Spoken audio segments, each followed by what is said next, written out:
I'm glad you're here. Welcome! I have been craving something sweet. And in today's episode, I'm gonna make us a strawberry swirl cheesecake with fresh strawberries. Man, I can't wait to dig in! So, without further ado, let's get started and get down. The first step is to make our strawberry puree. What we use are fresh cut strawberries, 1.5 cups, brown sugar, light brown sugar, 1/4 cup, cornstarch, 2 tablespoons, butter, 1 tablespoon. With the first 3 ingredients, you need to add in a saute pan and cook it down till strawberries soft and mushy, so you can mash the strawberries. Once that's done, before you turn it off the heat, you're going to make your slurry. All it is the cornstarch and water. Place your cornstarch in your cup. This is to be done right before you add it to the strawberries. Mix with water as you pour. Just enough to dissolve, approximately 2 ounces. Once the cornstarch is dissolved, slowly add this mixture to the strawberries and stir continuously. If you do not stir, it will clump up and cause lumps. As soon as you pour the cornstarch in there, turn it off. The sauce will thicken up. Okay, here we go. As we're getting ready to thicken the sauce, the strawberries should look like this as such. It's cooked down. Slowly add. Don't need to put all of it in there. Slowly add the cornstarch mixture until it starts thickening up. It will instantly thick up.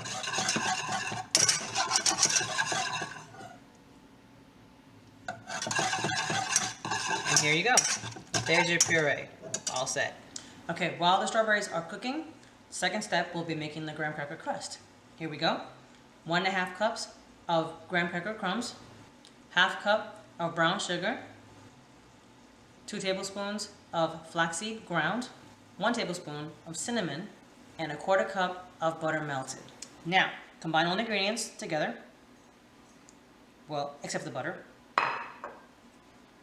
Once you do, as such, mix well.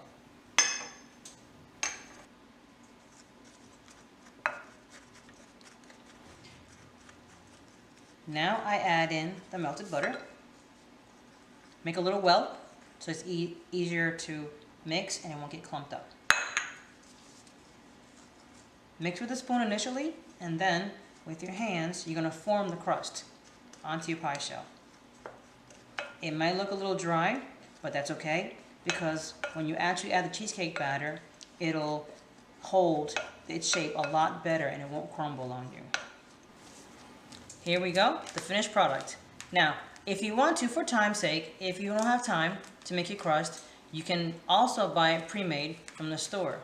The second thing I wanted to add before we make our filling is the flaxseed was optional. I did mention in the very first episode that flaxseed is very good for your body and it's very good as far as health-wise. This is an optional ingredient, but I'm trying to teach you all and share with you all different ways where you can incorporate flaxseed into your diet without knowing that you have it in there. The third step is the filling. Here we have 2 8-ounce packages of cream cheese softened to room temperature, 1 cup of brown sugar, 2 eggs, and 1 to 2 tablespoons of vanilla extract. Okay, in this bowl here, add your cream cheese and your brown sugar. You want to mix it really well until the brown sugar dissipates. And the way you do that is you stir until you don't hear the grittiness of the brown sugar. I have mixed it until it's completely blended and the sugar has dissolved. The next thing you want to do is add your egg in one at a time and mix it until the egg dissipates.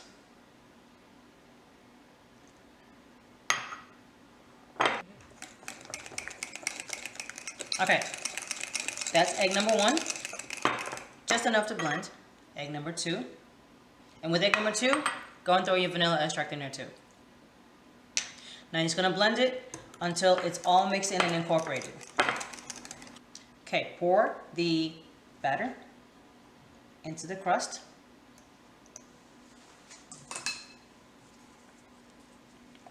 I use brown sugar because with regular sugar, it tends to get very sweet very fast. One. Two, it's unhealthy for you. Brown sugar is less processed, so it's not so much chemicals added to it, so it makes it more of a natural flavor. And honestly, you use less of the brown sugar than you would regular sugar. That's in now. And now for the puree. Place the puree in a piping bag, makes it easier to distribute and to create that swirl effect. Squeeze, and it's okay if it clumps up. Squeeze the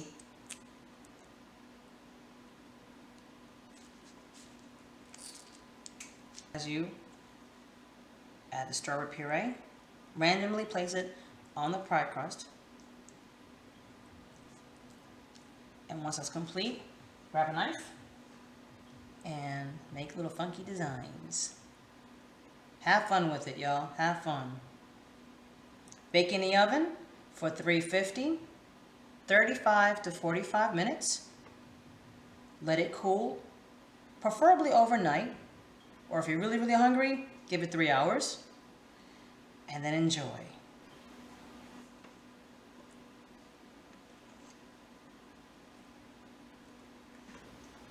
All right, now it's been over 24 hours and the pie is ready. I let it sit and chill in the refrigerator. You don't have to wait that long. I prefer overnight. It tends to set, the cheesecake tends to settle, and it's easier to cut, and the flavors are more incorporated, and it's more enjoyable. But if you're in a rush and you want to eat it right away, at least give yourself 3 hours. Now let me show you the finished product before I dig in.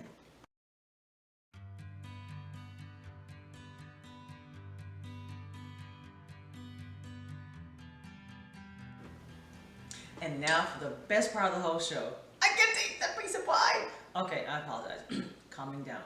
Allow me to taste the cheesecake.